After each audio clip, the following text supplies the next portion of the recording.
the battle on one of the islands, the Americans, we ended up pinning the Japanese into a corner of the island. There was somewhere between 5,000 and 10,000 Japs, and they couldn't get anywhere. Our Navy is sitting right outside there in the ocean, so they're not going that way. And up on a hill, they're here, and up on a hill is where Dad's group is. And once in a while, over the next few days, one of the Japs would be going crazy from malaria, the heat alone, no food, no water, would go crazy and would come running out, bare ass, wearing a loincloth or something, and just screaming, coming screaming up the hill. And the Americans, someone would just pick them off. And after a few days of this, my father says, "Hey, we got a water fight." Now, he's only an E5 at this time, a sergeant, but he knows what he's doing.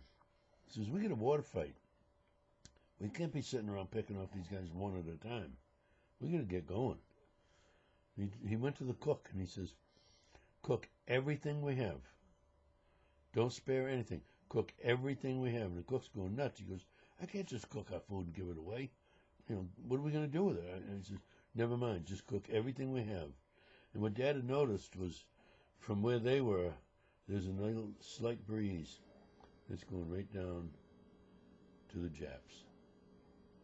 So he's got this cook cooking everything they have, and that scent of that food cooking is going right down to the Japs. We had 2 half tracks with 30 cows on them. Dad's on one. Jimmy Lynch was probably on the other one.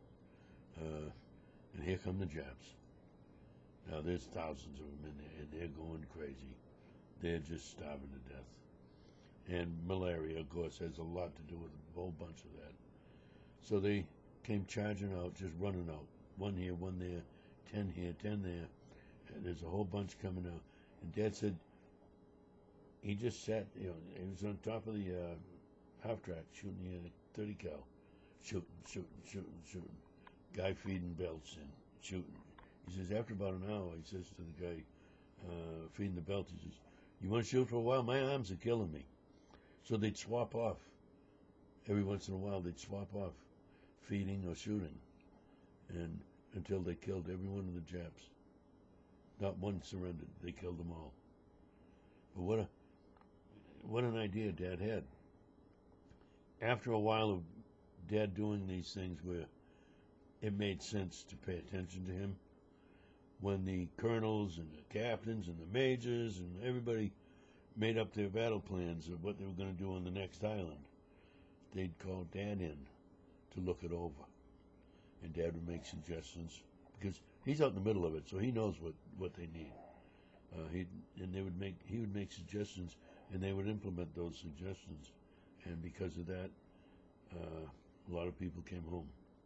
Some didn't, but a lot of people came home because of he just knew what he was doing. That's all it is. But that was pretty cool the way he had the cook everything they had with that breeze going right down to the Japs. Oh, yeah. Very good. Great strategy.